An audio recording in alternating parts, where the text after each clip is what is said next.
بھائی نے سوال کیا کہ لوگ اس واقعے کے تعلق سے یہ بیان کرتے ہیں کہ اللہ تعالیٰ کو نبی اکرم صلی اللہ علیہ وسلم نے یہاں دیکھا، لیکن اس تعلق سے ایک صحیح مسلم کی روایت ہے جس میں عائشہ رضی اللہ عنہا فرماتی ہے کہ جس نے یہ کہا کہ نبی اکرم صلی اللہ علیہ وسلم نے معراج میں اللہ کو دیکھا، اس نے اللہ کے رسول پر جھوٹ باندھا۔ اب کچھ لوگ جب یہ روایت بیان کی جاتی ہے تو بیان کرتے ہیں کہ حضرت عائشہ تو جب یہ واقعہ ہے مکے کا، ابھی ہجرت بھی نہیں ہوئی، حضرت عائشہ کتنی چھوٹی ہوں گی وغیرہ، لیکن ظاہر سی بات ہے کہ بیوی نے شوہر سے پوچھا ہی ہوگا نا کہ آپ معراج گئے تھے تو کیا ہوا اس میں، اور ایک شوہر نے بتایا ہوگا۔ تو ماں عائشہ فرماتی ہے جس نے یہ کہا کہ اللہ کے رسول صلی اللہ علیہ وسلم معراج گئے تھے اور اللہ کو دیکھا تو اس نے اللہ کے رسول پر جھوٹ باندھا، تو لہٰذا یاد رکھیے یہ بات بالکل صحیح نہیں ہے۔ اللہ کے رسول صلی اللہ علیہ وسلم نے اللہ کو نہیں دیکھا۔ پھر کچھ لوگ بولتے ہیں جب دکھانا نہیں تھا تو کیوں بلایا، ٹھیک ہے، تو بہرحال دکھانا نہیں تھا تو کیوں بلایا، یہ عزت اور شرف بخشنا تھا اپنے نبی کو کہ جو کسی نبی کے ساتھ نہیں ہو وہ آپ نے کروایا، ٹھیک ہے۔ تیسری چیز یہ ہوتی ہے کچھ لوگ بولتے ہیں قرآن کی کچھ دلیل ہے کہ اللہ کے رسول اللہ سے بڑے قریب تھے، قریب تھے اس میں کوئی ڈاؤٹ نہیں، قریب ہونے میں کوئی ڈاؤٹ نہیں، لیکن جو دیکھا تھا اصلی شکل میں وہ اللہ کو نہیں، وہ جبرائیل علیہ الصلوۃ والسلام کو دیکھا تھا، ٹھیک۔ تو اللہ تعالیٰ کو اللہ کے رسول صلی اللہ علیہ وسلم نے معراج میں نہیں دیکھا، یہی عقیدہ صحابہ سے سلف صالحین سے ملتا ہے، خود آپ کی بیوی سے شروع کر کے دیگر صحابہ اور سلف صالحین سے۔ ویسے بھی میرا سوال یہ ہے کہ صدر المنتہا کے آگے اگر کسی فرشتے کی رسد نہیں ہے تو جو بھی پیغامات یا جو بھی اللہ کے جو حکم ہوتے ہیں وہ جبرائیل علیہ السلام تک کس طرح پہنچتے ہیں؟ بھائی نے سوال کیا کہ سدرۃ المنتہا کے آگے تو جبرائیل علیہ السلام کی رسائی نہیں ہے تو پھر اللہ کے پیغام کیسے پہنچتے ہیں؟ دیکھیے پہلی چیز تو یہ کہ اللہ کا پیغام آواز کے ذریعے پہنچ سکتا ہے جو اللہ تعالیٰ جو ہے فرشتوں کو اپنے حکم دے۔ دوسری چیز یہ ہے کہ اللہ تعالیٰ فرشتوں کو لوح محفوظ پر سب لکھ چکا ہے اور فرشتوں کو بتا چکا ہے کتنا کیا کب کب کرنا ہے، فرشتے وہ اسائن ورک اس حساب سے کرتے رہتے ہیں، تو اللہ تعالیٰ کو دیکھنے کی ضرورت نہیں فرشتوں کو بھی، بلکہ اللہ تعالیٰ کا حکم آواز کے ذریعے بہرحال پہنچ جاتا ہے اور وہ حکم کو فرشتے جو ہے بجا لاتے۔ دوسرا لوح محفوظ پر چیزیں لکھیے اللہ تعالیٰ فرشتوں کو بتا دیتا ہے اور وہ وہاں سے لے کر باقی کام کرتے ہیں، چونکہ جو بھی دنیا میں ہونا فرشتوں کام کرنا لوح محفوظ پہ آلریڈی لکھا ہوا ہے۔ شیخ کچھ بھائی ہمارا ایسا بتاتے ہیں کہ جس طرح حضرت ابوبکر صدیق رضی اللہ عنہ نے معراج کے واقعے کی تصدیق کر لی تھی، تو ہمیں بھی اگر کوئی شخص آ کر اللہ کے رسول صلی اللہ علیہ وسلم کا نام لے کر اگر کوئی حدیث بیان کرے تو وہ ہمیں مان لینی چاہیے، تو یہ کہاں تک صحیح ہے؟ ایک بھائی نے سوال کیا کہ جیسا کہ ابوبکر صدیق رضی اللہ عنہ نے بات سنی اور سن کر کہا کہ اللہ کے رسول نے ایسا کیا تو میں مانتا ہوں، تو کوئی اگر شخص آ کے ہمارے پاس بھی اللہ کے رسول صلی اللہ علیہ وسلم کا نام لے کر کچھ بات کرتا ہم مان لیں۔ دیکھیے نبی اکرم صلی اللہ علیہ وسلم کے زمانے میں جو واقعہ ہوا حضرت ابوبکر کے ساتھ کیا ہوا، مشرکین نے آ کے کہا تمہارا ساتھی دیکھو فلاں فلاں باتیں کہہ رہا ہے، غلط بات کر نعوذ باللہ۔ ابوبکر صدیق کرے اگر محمد صلی اللہ علیہ وسلم نے یہ کہا تو میں اس کو مانتا ہوں، مطلب اللہ کے رسول نے کہا یہ ثابت ہونا ضروری ہے تو پھر میں مانتا ہوں۔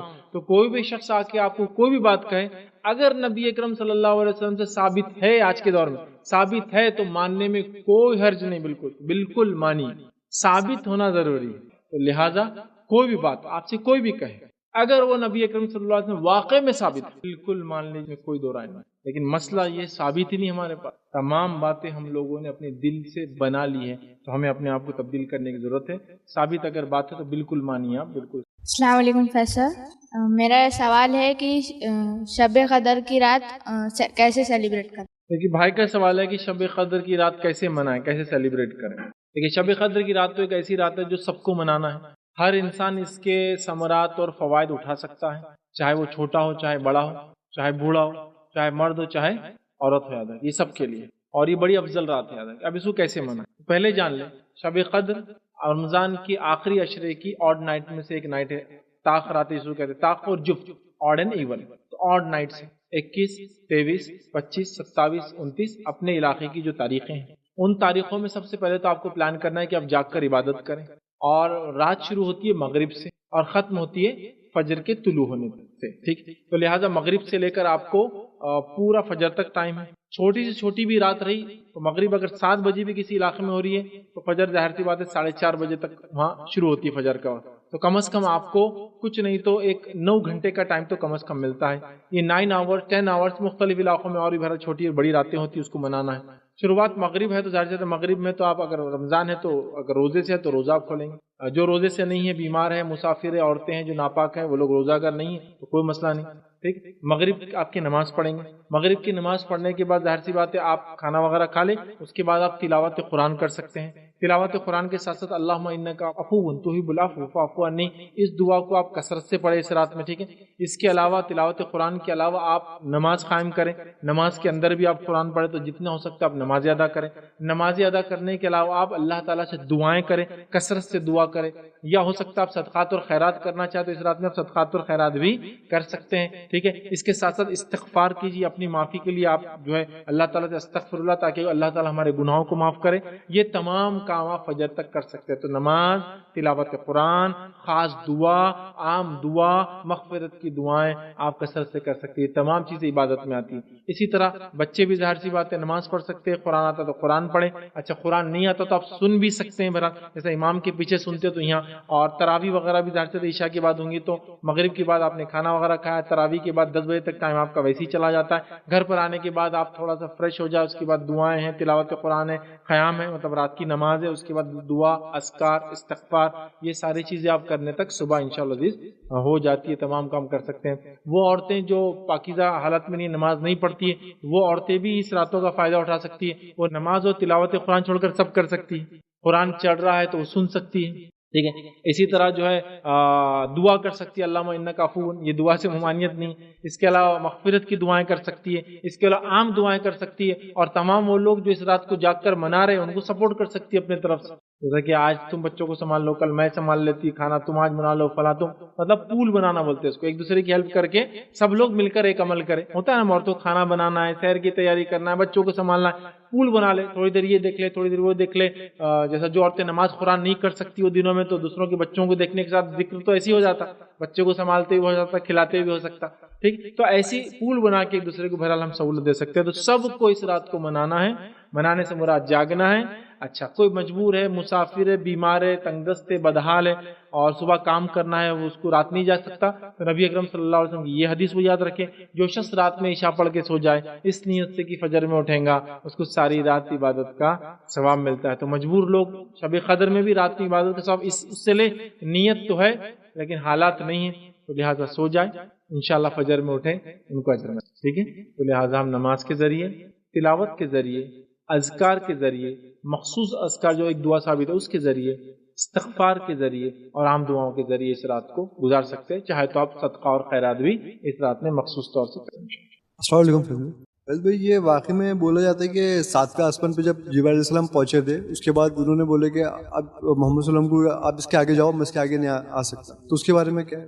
جو بھائی نے سوال کی کہ ایک مقام کے بعد اللہ کے رسول کو جبرائیل علیہ السلام نے کہا اس کے آگے آپ جائیے، میں نہیں جا سکتا ہوں، وہ سدرۃ المنتہی ہے، وہ لمٹ ہے فرشتوں کی جانب، اس کے آگے کوئی بھی نہیں جاتا ہے، اور وہ بھی لمٹ ہے جبرائیل علیہ السلام کی کہ وہاں تک وہ پہنچتے، یاد رکھیے، اس سے آگے وہ بھی نہیں جاتے۔ لیکن چلے جاؤ وغیرہ کے الفاظ حدیث میں چونکہ نہیں، اس لیے میں نے نہیں بیان کیا، لیکن معنی وہی ہوتا ہے کہ وہ اس سے آگے نہیں گئے، اور نبی اکرم صلی اللہ علیہ وسلم پھر آگے گئے، اور اللہ تعالیٰ نے نماز کا تحفہ، سورہ بقرہ کی آخری دعائیں تھے، اور ساتھ میں جو شرک کر کے نہیں آئیں گا اللہ نے اس کی گناہ کبیرہ معاف کرنے کا وعدہ کیا۔ ہمارے پاس مسئلہ یہ ہوتا ہے جب بھی واقعات وغیرہ، معراج ہے وغیرہ، یہ جب بیان کیے جاتے، کوئی بھی واقعہ، ایگزیجریشن بہت زیادہ ہوتا ہے، اتنا بڑا چڑھا کے قصوں کو بیان کرتے کہ سادہ سادہ جو صحیح قصہ ہوتا ہے نا وہ سننا مشکل ہو جاتا ہے ہم لوگوں کے لیے۔ جیسا کہ ابراہیم علیہ السلام کا واقعہ، اسماعیل علیہ السلام کو ذبح کرنے جا رہے، خواب آیا، پہلے دن جا کے 100 اونٹ ذبح کر دی، پھر خواب آیا، دوسرے دن جا کے 200 اونٹ ذبح کر، پھر خواب آیا، تیسرے دن جا کے 300۔ ارے ابراہیم علیہ السلام میں بہت مالدار انسان نہیں تھے، وہ 100 اونٹ، 200 اونٹ، 300 اونٹ، اگر پورے اونٹوں کو کلب کر دے تعداد کتنی ہوئی؟ 100 سیکنڈ 200 کتنے ہوگا؟ 300۔ تو آسان ہے 300 اونٹ بھی ایک مالدار آدمی کے لیے بھی ذبح کرنا۔ پھر بولے وہ لے کے چلے گئے، پھر چھری کو تیز کر رہے، چھری تیز ہو رہی نہیں، اسماعیل گردن پہ چل رہی نہیں چھری، پھر کیا ہو گئی؟ وہ پھسل گئی، اڑ کے چلے گئی، سمندر میں چلے گئی، سمندر میں جا کے گر گئی، مچھلی حلال ہو گئی بولے بولے، اس لیے بولے مچھلیوں کو مردہ بھی رہی تو حلال ہے، کیوں؟ تو بولے ابراہیم علیہ السلام نے کاٹ دیا ان کو۔ ارے بھائی وہ چھری تھی یا میزائل تھا؟ سمندر 75 کلومیٹر وہاں سے، مینا سے، تو 75 کلومیٹر تو میزائل ہی اڑ سکتا، چھری تو نہیں اڑ سکتی، چھری اڑی۔ تو یہ سب کیا ہوتا ہے؟ یہ قصہ گو لوگ جو ہے نا، ابراہیم علیہ السلام کو جلایا جا رہا، چلانے کی تیاری ہو رہی ہے، ایسا سین پیش کر دیتے جیسا آپ بالکل سین میں بیٹھے ہوئے، اور لکڑیاں کاٹی جا رہی، کھر کھر کھر کھر کھر، جنگل سے بڑے جھاڑ، پیپل کے جھاڑ، بڑ کے جھاڑ، یہ جھاڑ، نیم کے جھاڑ، اب آپ پورا جنگل ونگل سب دیکھ لے رہے، وہ کاٹے جا رہے، یہ ہو رہا، پورا انوائرمنٹ خراب ہو گیا، پولیوشن ہو رہا، وہ آگ کے لیے گڑھا کھودا جا رہا، وہ فلاں ہو رہا، اتنے الاؤ لگایا گیا، 10 دن تک الاؤ جل رہا، اتنے دور تک اس کی چمک آ رہی شہر میں، یہ مطلب ایسا کرتے کہ آپ بالکل جیسا موجود ہیں۔ ایک صاحب نے قصہ بیان کیا، یوسف علیہ السلام کا واقعہ، یوسف علیہ السلام زلیخا والے یوسف علیہ السلام کو یہ کرتی تھی، نظریں یوں گھماتی تھی. بولا انہوں ایسا بیٹھ کے دیکھ رہے تھے دونوں میں کچھ ہو رہا ہے ایسا. بولے نظروں سے یوں کرتی تھی، ایسا نظریں لڑاتی تھی، فلاں کرتی تھی، جب جاتے تھے تو چھیڑتی تھی اور یہ کرتی تھی. پھر اس نے پلان کی لے جانے کا. پھر یوسف علیہ السلام کو پہلے روم کے اندر لے گئی، روم کا دروازہ بند کر لی، اس میں تصویر لگی تھی ایک سے ایک فلاں فلاں تاکہ وہ جا. پھر دوسرے روم مطلب انہوں تھے روم میں کیمرہ لے کے دونوں جا رہے دیکھ رہے تصویریں اندر. پھر دوسری کڑی لگائی، دوسری کڑی ایسی تھی، تیسری کڑی 7 دروازوں تک لے گئے انہوں نے. ہاں قرآن میں ہے کہ ایک دروازہ، 7 کا تو لفظ نہیں. دروازے میں دروازہ مطلب میں بھی وہ روم کے اندر کا روم تھا جہاں اس نے لے گئی. تو بولے اس 7 دروازے تھے، 7واں دروازہ ایسا تھا، مطلب ایسا بالکل ایسا یہ تھے. مطلب پورا دیکھ رہے ہو کیا پہنے ہوئے انہوں نے، کیا کیے ہوئے ہے، پورا ہر چیز. اور میں نے پڑھا اتنی بڑی ناول، خالی ایک واقعہ زلیخا اور قصہ وہ لمبا چلتا تھا، اس میں بہت سارے بیچ میں لوگ راستے نکال دیتے جو کہ قصہ کو لوگوں کی عادت ہے. اب سادے سیدھے واقعے میں بہت آپ کو کیا ہوتا مطلب وہ روکھا پن نظر آتا ہے جب ایسے قصے سنے آتے. بٹ ایسی چیزیں بہت سارے لوگ واقعات میں بیان کرتے ہیں جو نہیں ہونا چاہیے. تو میں نے کیا کہ آپ کو ریئل جو واقعہ تھا اس کو بالکل جیسا ہے تریم کرنا ہے، کیونکہ اس میں روایت میں بہت سارے الفاظ نہیں ہیں جبریل علیہ السلام کیا ہوا. بٹ یہ سدرۃ المنتہا کے آگے وہ نہیں ہے، جو اللہ کے رسول آگے خود گئے. کیا ہوا کیا تھا؟ کچھ لوگ بولتے ہیں جبریل علیہ السلام نے کہا میں آگے جاؤں گا تو محمد میں جل جاؤں گا. واللہ عالم ایسی کوئی صحیح روایت تو مجھے نہیں ملی کہ جل جائیں گے کیا ہوں گا. واللہ عالم. فیض بھائی کچھ لوگ ہوتے ہیں جو یہ سارے واقعات کو ایزی لیتے ہیں، تو ان لوگوں کو کس طرح سمجھا کہ واقعات جو ہوئے سچ میں ہوئے؟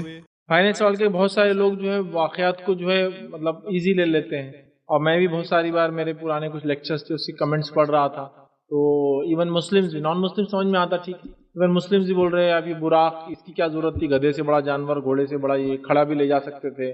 اوپر جا کے ماسک نہیں تھا تو کیسے ٹریول کر گئے ہوں گے، آکسیجن تو نہیں رہتا اسپیس میں اور فلاں. دیکھیے یہ میں اس لیے کہہ رہا ہوں کہ جو واقعہ پہلے تو ثابت ہے، اگر واقعہ ثابت ہے تو اللہ رب العزت کی ذات وہ ذات ہے جو سب کچھ کرنے پر قادر ہے. تو اس کے لیے کیا ناممکن ہے؟ سمجھ اب کیا ناممکن ہے؟ نہیں پھر دل چیرنے کی کیا ضرورت پڑی؟ بولے انستھیشیا تو تھا نہیں، بولے جب تو دل کیسا چیرے ہوں گے؟ تو سب ممکن ہے اللہ تعالیٰ کے لیے. اللہ تعالیٰ کے لیے سب ممکن ہے چونکہ اس نے انسان کا وہ خالق ہے، مالک اور رب ہے. یاد رکھیے اس کے لیے سب ممکن ہے کہ وہ انسان کا دل چیر دے، وہ اپنے آپ کو دیکھتے رہے، وہ بغیر آکسیجن کے لوگوں کو billions and billions and trillions of light years travel کر کے لے جائے سیکنڈز کے اندر اور آسمان پہ پہنچا دے اور وہ فلاں کر لے.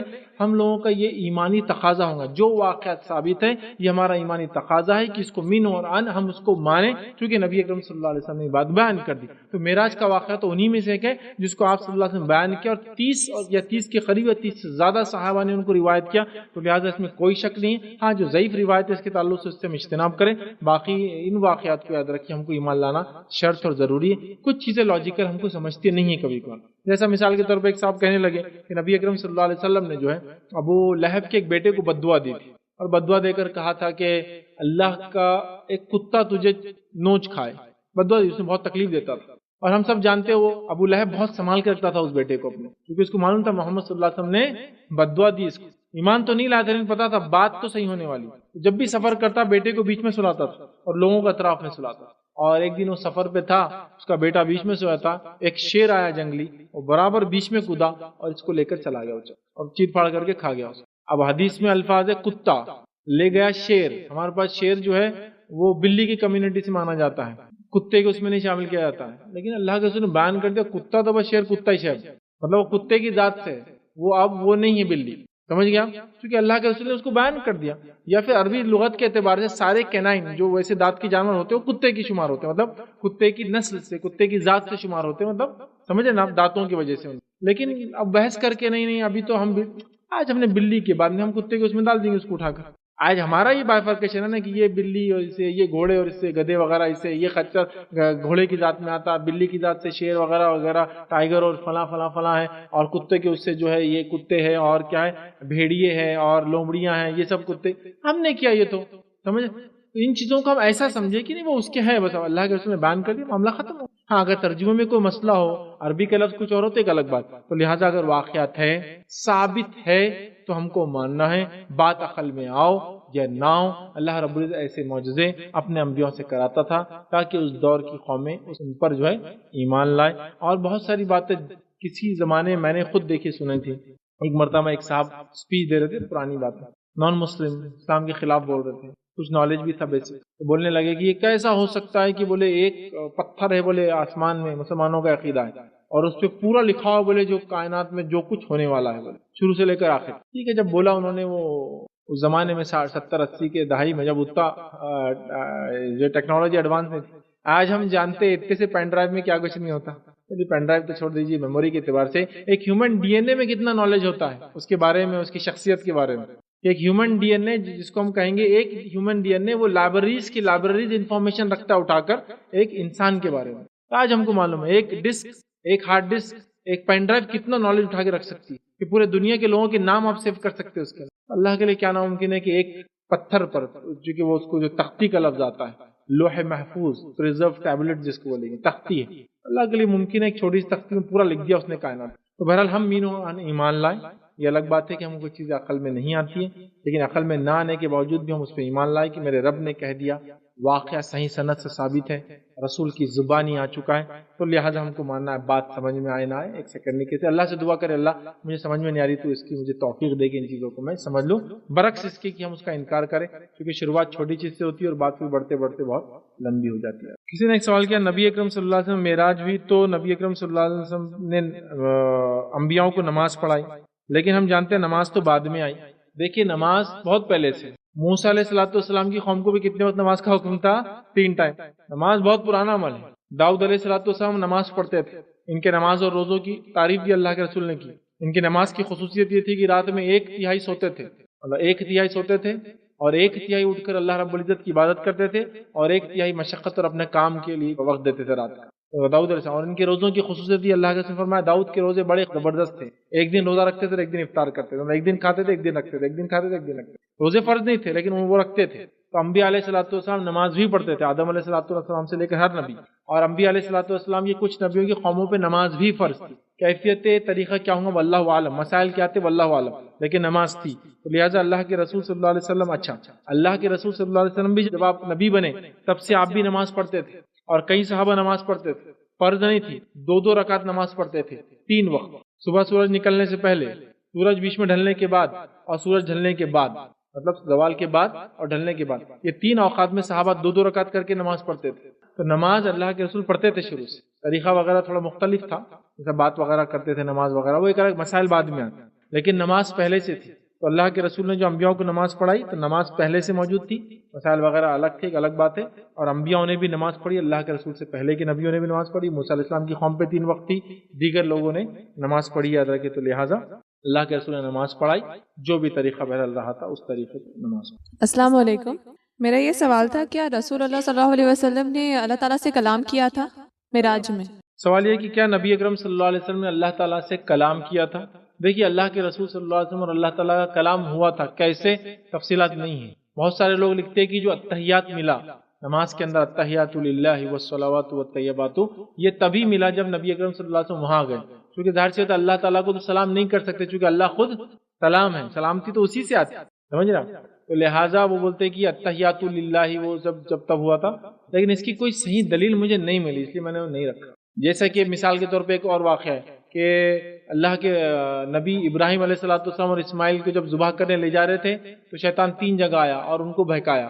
تو وہ 3 کیا بنے ہوئے, شیطان کو کنکریاں جو مارتے حج میں وہ ہے, لیکن اس تعلق سے کوئی صحیح روایت نہیں. مشہور واقعہ بول سکتے, یہ بھی مشہور واقعہ ہے کہ اللہ اور اللہ کے رسول کے بیچ میں یہ کلام و اتحیات والا جو ہم نماز میں پڑھتے ہیں, لیکن اس کی کوئی دلیل صحیح نہیں ہے ہمارے پاس کہ ایسا کوئی روایت نہیں ملتا ایسا ہوا, واللہ عالم. اللہ بہرحال اس تعلق سے. شب معراج میں عموماً یعنی اپنے جو مسلمان ہیں وہ لوگ خزائے عمری بول کر ایک نماز پڑھتے, تو اس کی کیا حقیقت ہے؟ سوال ہے کہ لوگ شب معراج میں قضائے عمری پڑھتے ہیں. دیکھیے سب سے پہلی چیز, شب معراج میں کوئی نماز ثابت ہی نہیں, رات میں جاگنا ثابت نہیں. جو روز جاگتا ہے وہ شب معراج مطلب جب بھی آ رہی سال میں اس کو روز جاگنے کی عادت ہے, عبادت کرنے کی اللہ کی, وہ تو ایک الگ بات ہے. خاص طور سے جاگنا اور کوئی نماز ثابت نہیں ہے, لہٰذا قضائے عمری جیسی کوئی نماز ثابت بھی نہیں, اور قضائے عمری جیسی کوئی نماز ہوتی بھی نہیں کہ سال بھر کچھ مت کرو, زندگی بھر کچھ مت کرو, آؤ قضائے عمری, فجر کی 2, ظہر کی 4, اتنا آسان ہوتا تو صحابہ اتنی تکلیفیں کیوں جھٹتے نمازوں کے لیے. ان کو معلوم ہوتا قضائے عمری پڑھ لیں گے ایک ہی بار میں سب معاملہ نپٹ دیں گے. ایسا نہیں, نماز روز کی روز پڑھنا ہے, کوئی قضائے عمری جیسی نماز نہیں ہوتی. صلاۃ التسبیح کے بارے میں بتائیے, یعنی پڑھنا لازمی ہے کیا؟ صلاۃ التسبیح کے تعلق سے زیادہ کہ علماء میں اختلاف ہے, لیکن راجح یہی ہے کہ نہ پڑھا جائے تو بہتر ہے. کچھ نے کہا کہ ایک آدھ بار زندگی پڑھنے میں کوئی حرج نہیں, چونکہ اس تعلق سے بہت ساری ضعیف روایتیں آتی ہیں, بہت ساری ضعیف موضوع روایتیں بھی. تو انہوں نے کہا چونکہ اتنی کثیر تعداد میں ضعیف اور موضوع روایتیں آ رہی ہے لہٰذا ایک آدھ بار پڑھ لے تو کوئی حرج نہیں، لیکن راجح مسئلہ یہ کہ نہ پڑھے تو راجح مطلب ہوتا ہے علماء کی زیادہ تر رائے کیا ہے. میرا یہ سوال تھا کہ ڈیسٹینی کب لکھی جاتی ہے اور کتنے ٹائپ کی ڈیسٹینی ہوتی ہے، کیونکہ ہم لوگ بولتے ہیں کہ دعا بھی ڈیسٹینی کو چینج کر سکتی ہے.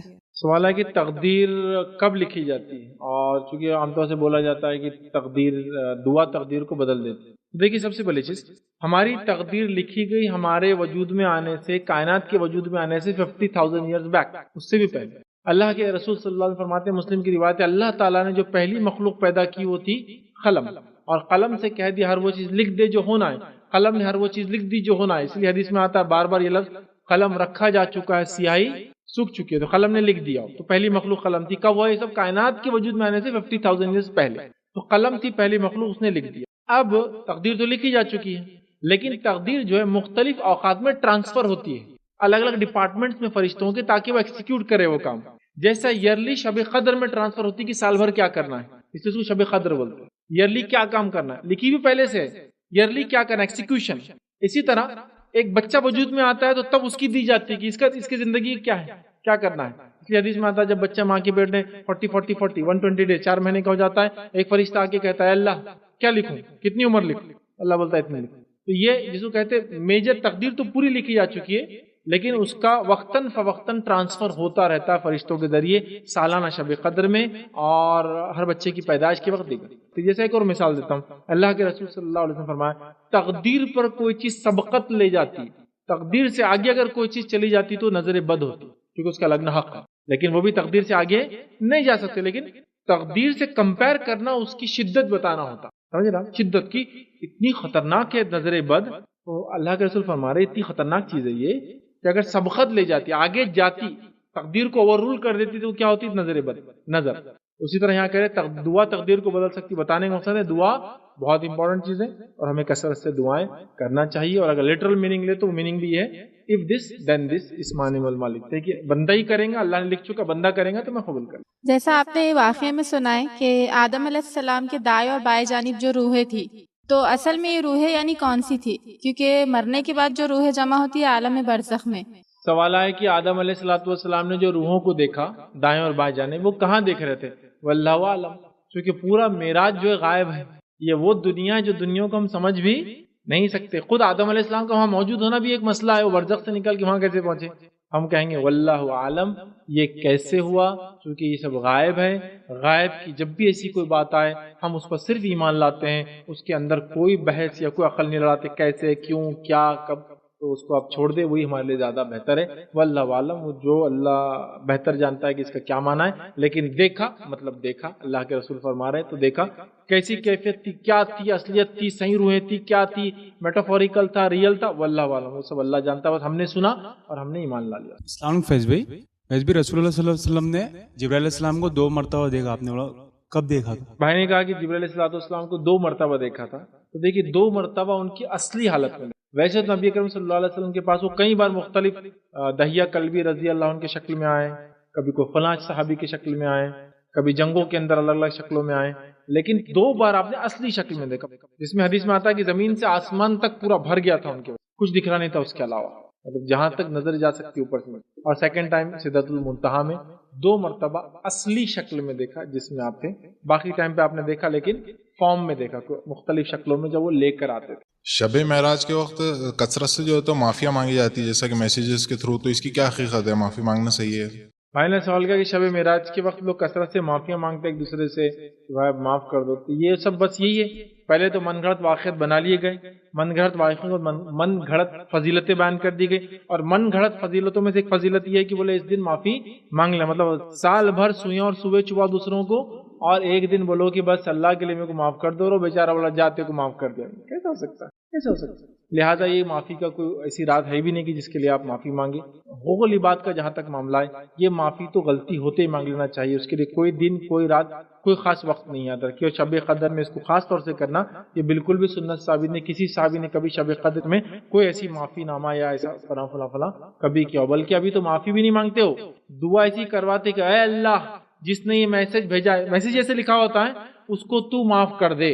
اس کو تو بخش دے، اس کو تو فلاں کر، یہ کر، اور اے اللہ میں اس کو معاف کرتا ہوں، اس کو خود ہی سب کروا لے رہا ہوں، مطلب پورا پڑھوا لیتا اس سے، مطلب میسج آتا تھرڈ پرسن خطاب کر رہا، سمجھ رہا، مطلب اتنی سہولت دے دی کہ یہ بھی نہیں کہ میرے لیے معافی مانگو، ایسا نہیں، اے اللہ میسج بھیجنے والے کو معاف کر دے، پڑھا اس میں لکھا ہوا ہے، بولنے والا صرف پڑھ بھی رہا تو معافی مل جائے، بولے مل گئی معافی اپنے کو، چلو ایسا نہیں ہوتا بھائی، خاص ایسی تو کوئی فضیلت ان راتوں کی ہے ہی نہیں۔ دوسرا ایسی معافی نہیں ہوتی، معافی کے لیے تو آپ کو توبہ کرنی ہوگی اللہ سے، دل میں نادم ہونا، توبہ کرنا، اور اس کے بعد اگلی بار نہ دہرانا، اور اگر معاملات کا ایشو ہو تو معاملات کو واپس کر دینا، پیسے لیا تو واپس دے دینا، گالی دی تو معافی مانگ کے اس سے وہ کر لینا، یہ تمام چیزیں ذاتی طور سے ہو جاتی، ایسا نہیں ہوتا خالی یہ میسیجز بھیجنے سے، اور خاص طور سے معراج میں یہ ثابت بھی نہیں ہے، کیونکہ یہ راتیں ثابت بھی نہیں۔ فیض بھائی جب ہم قرآن پڑھتے ہیں یا تراویح یا دوسری نماز میں سنتے ہیں تو محمد صلی اللہ علیہ وسلم کا جب نام آتا تو وہ ٹائم پہ درود شریف پڑھنا چاہیے؟ دیکھیے نماز میں یا تراویح میں یا دعاؤں میں اگر نبی اکرم صلی اللہ علیہ وسلم کا نام آیا تو آپ کو پڑھنے کی ضرورت نہیں، صلی اللہ علیہ وسلم درود بھیجنا ضروری نہیں، جیسا قرآن میں تذکرہ آ گیا یا کوئی کلمات ہے جملے آپ پڑھ رہے درود میں، تب آپ کو ضرورت نہیں ہے وہاں پڑھنے کی صلی اللہ علیہ وسلم، وہاں کافی ہے آپ کا پڑھنا، لیکن جب آپ الگ سے نام لیں گے تب انشاءاللہ عزیز آپ کو ہر بار جب نام آئیں تب ایک بار کم از کم شروع میں ایک بار، یا جب نام آئے تب آپ کو جو صلی اللہ علیہ وسلم۔ شیخ یہ معراج کے واقعے میں جو اللہ کے رسول صلی اللہ علیہ وسلم کے سینے کو چاک کر کے دل کو صاف کیا گیا، تو اس میں کچھ لوگ کہتے ہیں کہ اللہ کے رسول صلی اللہ علیہ وسلم کے سینے میں نعوذ باللہ پہلے کوئی خرابی تھی کیا جو اس کو صاف کرنے کی ضرورت پیش آئی؟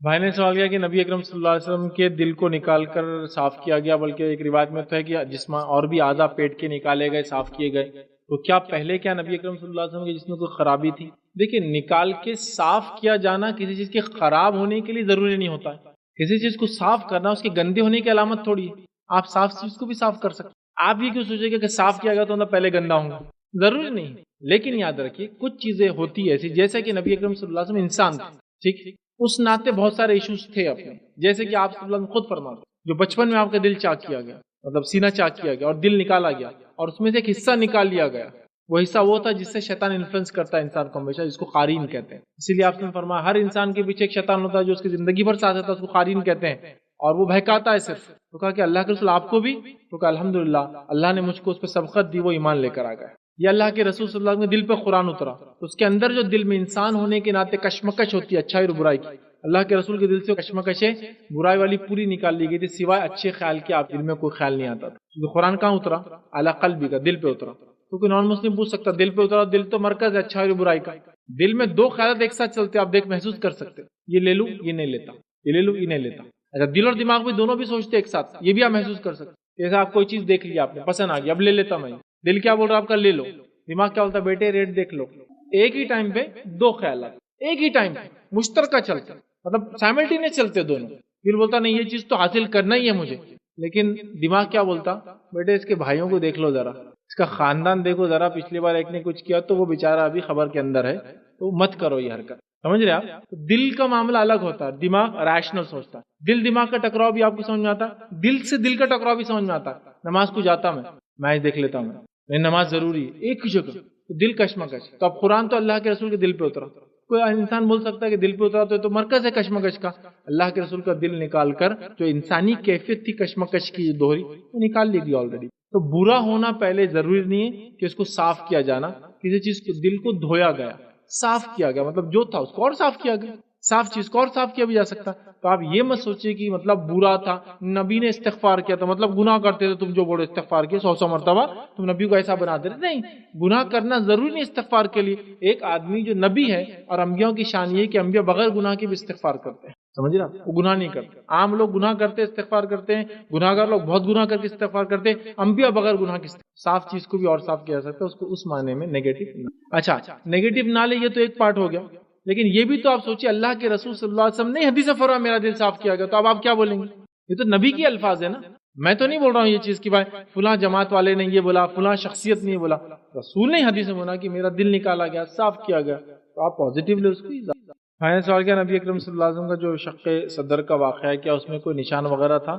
واللہ عالم، روایتوں میں اس کے تعلق سے کبھی کوئی الفاظ نہیں آئے، بلکہ روایتوں میں یہ الفاظ تھے نبی اکرم صلی اللہ علیہ وسلم کا جو چیسٹ تھا، سینہ تھا، اور سینے کے بیچ سے جو ہوتا نا ایک لائن ہوتی ہے، جن کو پیٹ بڑا نہیں ہوتا ان کو آپ دیکھ سکتے، ٹھیک، ایک لائن ہوتی ہے نیچے تک، تو اللہ کے رسول کا جو دونوں چیسٹ کے بیچ کے حصے سے نیچے تک پوری بالوں کی ایک ایک وہ تھی لائن تھی نیچے تک جاتی تھی، کیونکہ آپ صلی اللہ علیہ وسلم اکثر گرمی کے اندر شرٹ نہیں پہنتے تھے، اوپر تو بال تھے تو نیچے تک اس کی چین مطلب ایزار تک اندر تک چلی جاتی. تو ایسا کوئی روایت میں آیا نہیں کبھی کسی نے دیکھا اور وہ تھی. ہاں اللہ کے رسول صلی اللہ علیہ وسلم کے دونوں کاندھوں پیچھے سے دونوں کاندھوں کے بیچ میں ایک اٹھا ہوا حصہ تھا، اٹھا ہوا اتنا اٹھا ہوا تھا کہ وہ جیسا انڈا ہوتا ہے اتنا اٹھا ہوا تھا، ایسا انڈا ہوتا ہے بیک سائڈ کا حصہ، اس کو مہر نبوت کہتے ہیں. وہ صحیح روایت ثابت ہے، وہ آپ کو تھی پیچھے مہر نبوت. ایگزیکٹلی سینٹر میں نہیں تھی پیٹ کے، رائٹ ہینڈ سائڈ کی طرف یا لیفٹ روایت میں بھول رہا ہوں، ایک طرف تھوڑی سرکی ہوئی تھی، اتنی تھی جیسا کہ ایک انڈا اندر اسکن میں ڈال دیا گیا جو اٹھی ہوئی ہوتی ہے، اس کو مہر نبوت بولتے ہیں، مطلب نبوت کی مہر. واللہ عالم اس کی تفصیلات کیا ہے، کیوں ہوتی ہے، کیا تمام انبیاؤں کو تھی یا آپ کو خاص تھی، واللہ عالم. لیکن اتنا آپ کو ایک فزیکل فیچر میں معلوم ہوتا لگتا، بٹ وہ چیسٹ میں کوئی نشان ہونے کی کوئی دلیل، یا صحابہ نے آپ کو دیکھا بغیر شرٹ کے لیکن کبھی نہیں کہا کہ ہم نے وہ نشان دیکھا، یا کبھی پوچھا وہ نشان کہاں ہے. پتہ چلتا ہے کہ شاید دکھتا نہیں ہوگا کیونکہ وہ ظاہر سی بات ہے وہ فزیکل کٹنگ اور اسٹیچنگ جیسا نہیں تھا جیسا ہم لوگ کرتے.